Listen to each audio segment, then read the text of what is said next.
If I am religious, there are lots of restrictions what I can do. If I am not religious, not believing in a creator, then I can be my own God. I can just do whatever I think is right. I can make my desire my own God.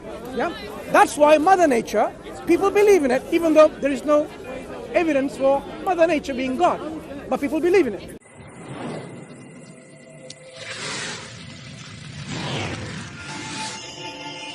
Where does evolution come into the equation? No.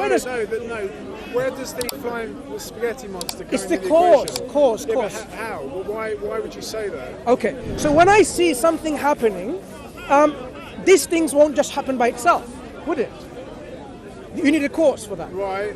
Well, Do you I think we must be humble and just not assume that something's caused something. So basically, we need some sort of evidence to make a probable calculation. So are you we saying don't know everything, but we can still make probable calculations? So nothing caused it. We do know. So nothing caused this process.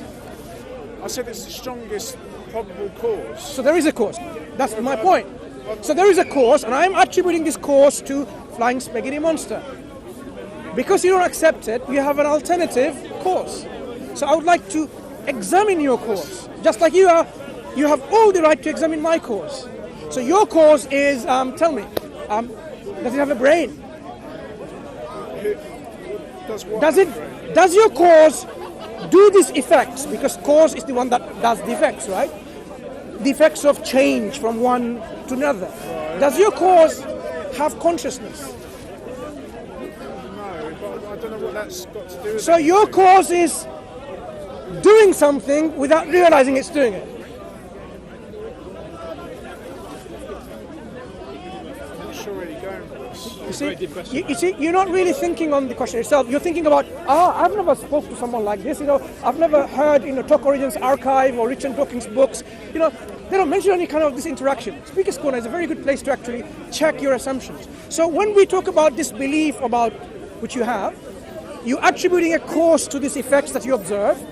I'm just saying the causes that you've attributed already, let's examine the nature of that cause.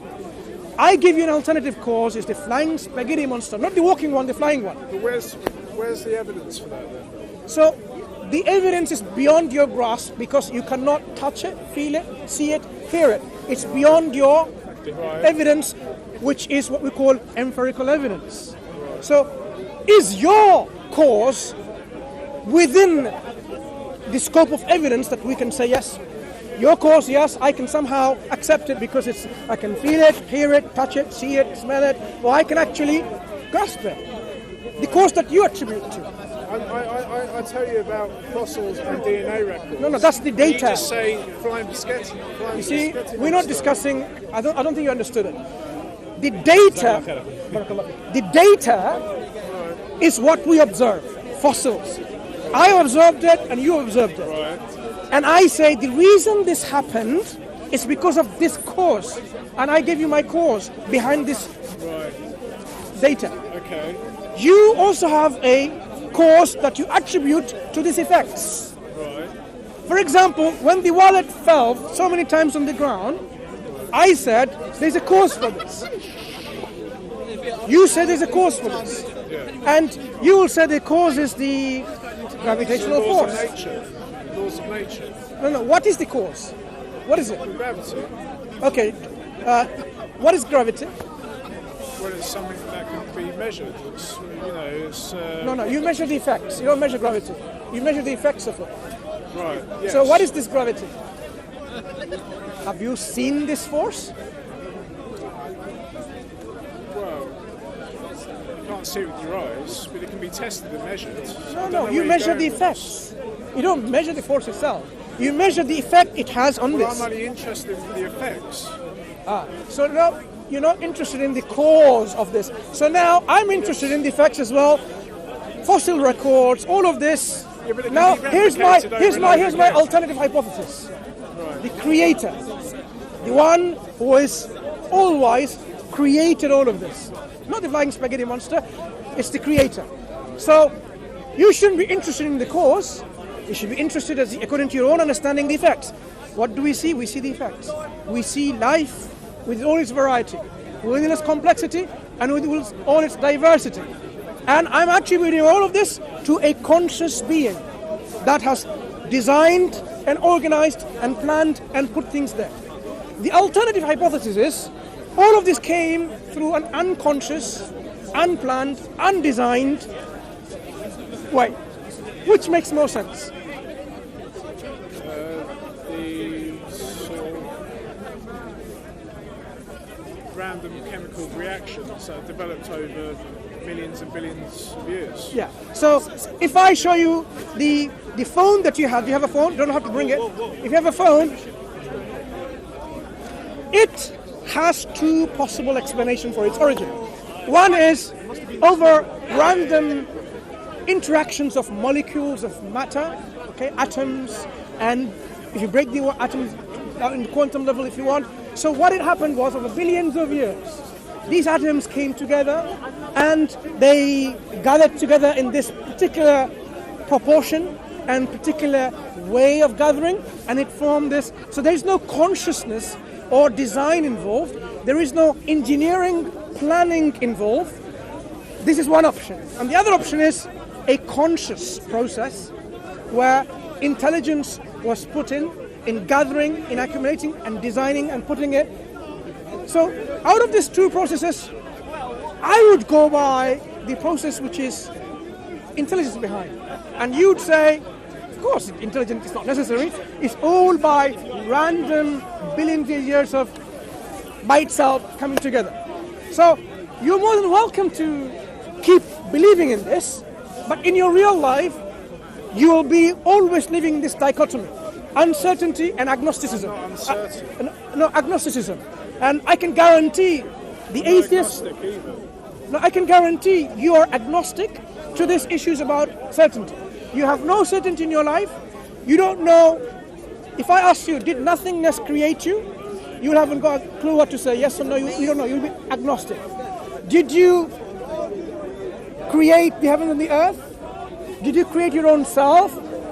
None of these questions you'll be certain enough to answer. You'll be uncertain. You'll be agnostic. You'll be skeptic. Because we're humble, we should say we don't know. Does that mean we can fit No, wherever? I've just told you these answers, you cannot certainly say yes. You will be saying, I don't know, I'm agnostic. So your position is one of total, the opposite of tranquility, where you don't know where you're going. You don't know what's going to happen to you after you die, because you hear people saying there's a life after death, but you don't believe there's a God and hereafter. So you are always going to remain in this agnosticism where you will have no tranquility in your heart. That is a guarantee. Yes. Your heart is always going to be always fluctuating between this agnosticism and uncertainty. Are you certain what's going to happen to you after death? No. That's precisely my point. I'm pretty sure that I'll close my eyes for the last time and nothing. There won't be nothing experience to experience because. How do you know that? How do you know? Well, there's nothing on the contrary. No. How do you know that once you die, that's the end of it, and that there's not something? How do you know? Because there's nothing on the contrary that. I don't understand. You haven't been dead yourself yet. So how do you know that once you die, that there is no life after death afterwards? How do you know? There's no indication of that. What do you mean indication? You haven't died There's yourself. no evidence. Are you suggesting then people have to come from the death to tell you that there's life after death? This is a logical fallacy. This life. Well, that's No, it's a it's a logical fallacy. And to apply a logical fallacy and put that into your belief, saying, you know what, there is no life after death, you're actually living in this agnostic dream that, you know what, I am certain, but actually, that's in your dream. In your waking up state, you are totally agnostic of everything. But doesn't the burden of proof lie on the one making the claim? Though? I'm not making Why any not? claim. You're saying that there could be life after No, death. I am not saying anything like that to you. I am saying your position is this. You do not know what to believe. Did something come out of nothing, or did something come out of something? If I ask you that question, you will be saying, I don't know. Do you think nothingness gave rise to this something?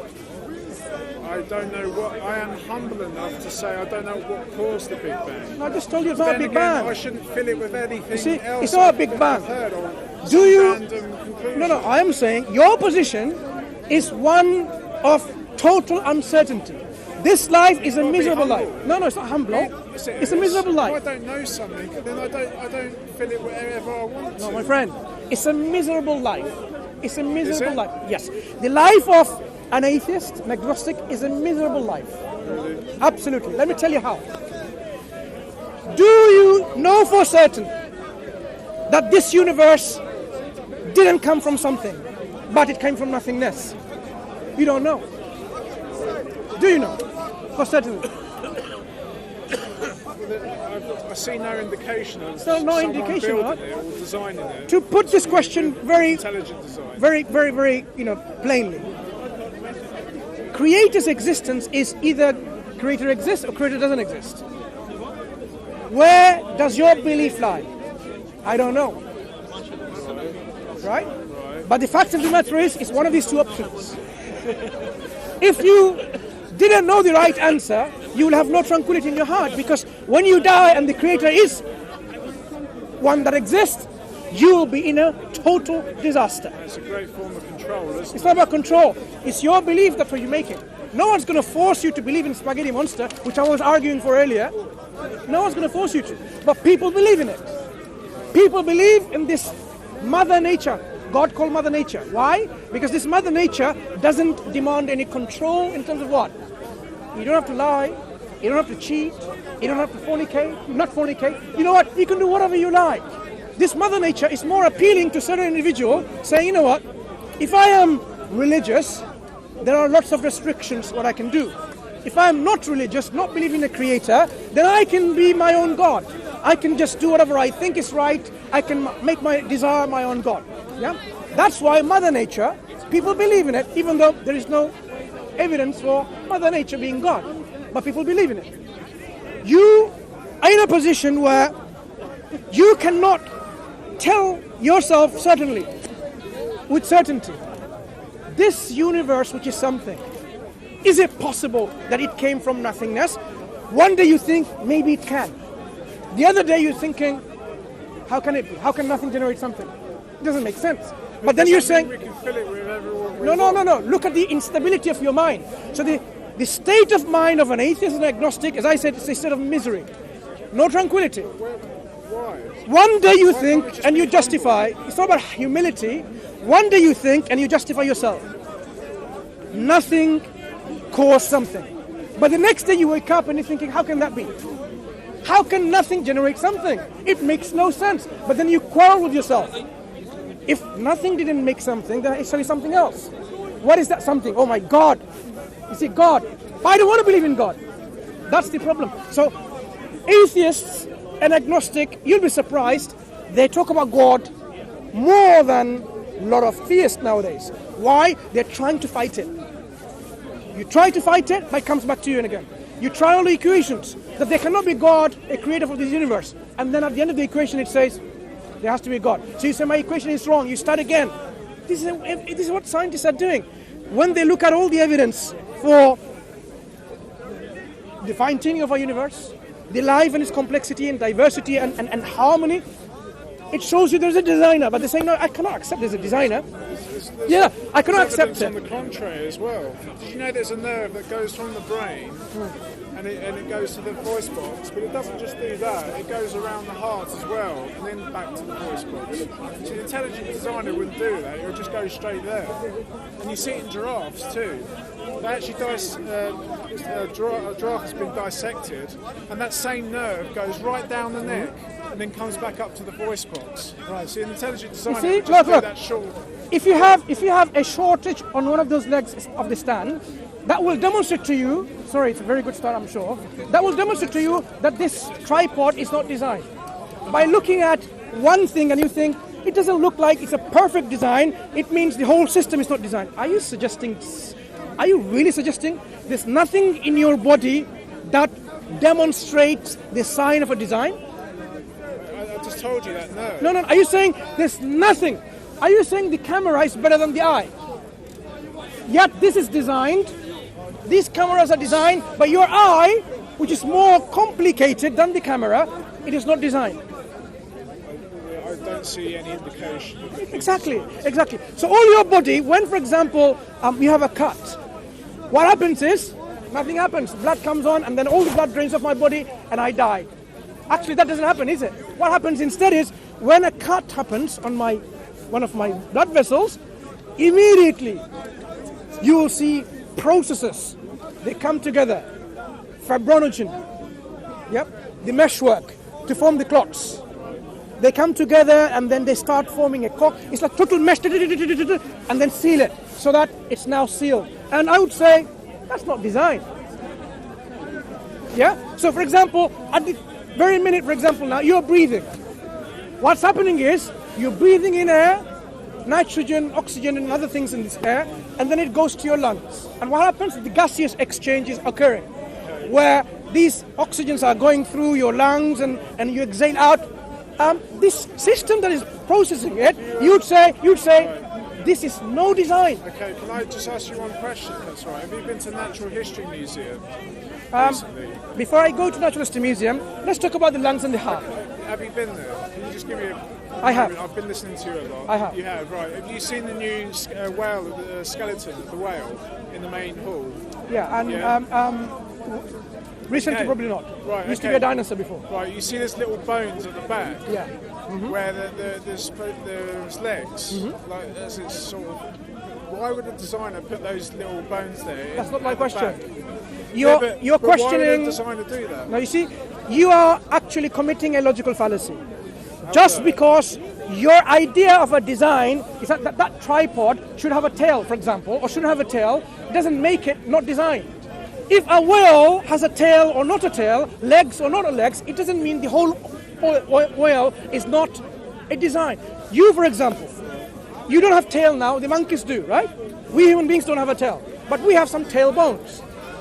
The tail bone does not in any way negate that our body demonstrates evidence of design. This is your logical fallacy you're committing. So the heart, for example, which pumps the blood. It's a question that it is. Please. The heart that pumps the blood with all the valves that allows the blood to go from one chamber to the other and closes in one way. You can't get the blood the other way because it's like this. Yeah? Tricuspid valves and others. Now, you can in your old dreams on your awakened state argue with yourself. There is no evidence of design in there. But the fact of the matter is, you'd know that this is a perfect design that does its job. The moment you are born and as you grow up until the moment you die, it does it without you controlling it. It pumps the blood throughout your life and it does it very well because that's the way it is designed. But you do two things. No, you do two things. You're saying first, there is no design in any of the organs in our body, and secondly, that design is not perfect. Who's asking for a perfect design? You are fit for a purpose. That's what it matters. If I say, for example, you know what, we'd better have having wings, you know what? That's probably a better design. No, you don't need to have wings for the purpose that you're designed for. This is what we believe as Muslims, that we are fit for purpose. That's the way we're designed. So doesn't matter now if you see, for example, we have tailbone and it doesn't have the actions of a tail. Why are some people born without limbs then? Please. Are you suggesting those people who are disabled when they're born, they don't show any evidence of design within their body?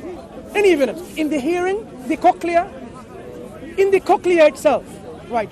Do you know how we hear things and how it makes us balance? The reason you are standing is because of these things in your inside your ear, making the sense of balance. Okay, so that's not design. You say people are intelligently designed. So someone who's born No, I'm not saying that. I'm saying, why do you say you do not see any evidence of design within a human being when every single thing in your body demonstrate there's a design? Demonstrate there's a design. It doesn't.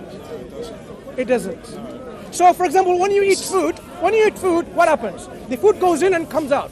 There is no process involved to break it down into ATP, the energy, right? There is. It was the species that weren't able to. No, you. The ones that died off. My friend, when you eat food, say an apple, the apple goes in and nothing happens. It just goes in, and when you just broke it down with your teeth into pieces, and exactly just comes out, or does something happen? Does it happen through a particular machineries which, because of the design of that machinery, it breaks down, extracts the energy, and then gets rid of the waste product? Can you give me a moment, please? Do you know what reverse meaning is? Tell me. Reverse meaning is when you basically say that something's created. It's like people say camels have large hoofs, feet, hoofs, so they don't sink in the sand. What you should really be saying is that camels have large hoofs and they don't sink in the sand. So is it designed for that purpose? It's the purpose? ones with the small hoofs that have died off. So it's designed for that purpose then? It's like a very good design not to sink on the sand.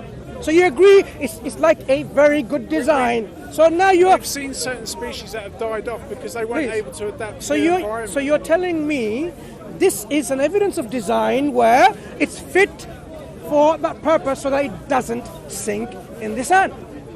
So you, for example, your food that goes inside your body, do you know how it's digested with enzymes? Do you know how your liver metabolizes and detoxifies things? And it's not a design. I mean, if you don't believe in any of that, I do understand your position. It's what is called reluctance. It's actually called some kind of... Do you think everyone's born perfect? No, I'm talking about this body that you have and the reluctance of yourself in accepting that there are systems within ourselves which are demonstrating evidence of design. Do you think everyone's intelligently designed? No. I am not saying it's designed. I'm saying, why are you reluctant to see the thing, every part of your body, your skin, the nerve endings, how the pain transmits from the nerve endings to the brain, and survival mechanism. It's not about survival mechanism. What I'm saying is, you are a system in which there are multiple layers and layers and layers of design, but you don't see it. I would like to know, why can't you see it when it's obvious? Because the species before me who didn't have those functions died off. You see, this camera, Canon camera, there are cameras that was made before this, right? Say in the 70s, for example.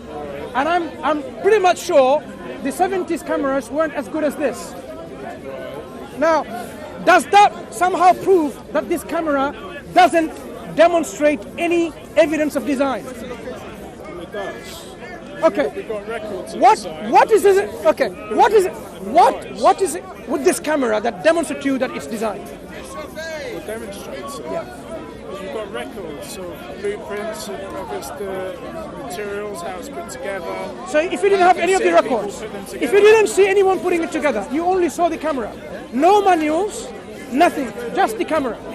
And imagine, you don't read... The probability is very strong. No, let's understand something. I didn't see this camera put together. Yeah. But I can confidently tell you that was intelligently designed. What is it with... I know how things are made. You're not really examining the data. You are making up assumptions. You have the camera in your sight. You can examine it. You can see and break it apart. And you can see what the design has been put in. Rather than saying, from my experience, these things are made by manufacturers of cameras. So I could generalize that and say, this one also is made. This is an assumption from generalization, right? So I would say you're committing this logical fallacy of generalization. You're generalizing. Did you see that camera being made? No. This is generalization. You're generalizing by your assumptions of previous experiences that there are other cameras you've heard of being made or seen some of them maybe. You haven't seen this one made, but you are making a general conclusion out of what? This generalization principle. You haven't seen that made.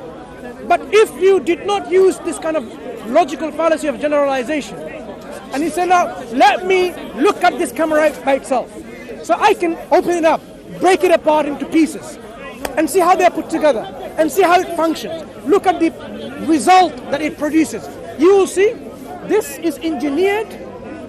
You don't know who is engineered. Imagine it didn't say Canon. It could be a generic camera, right?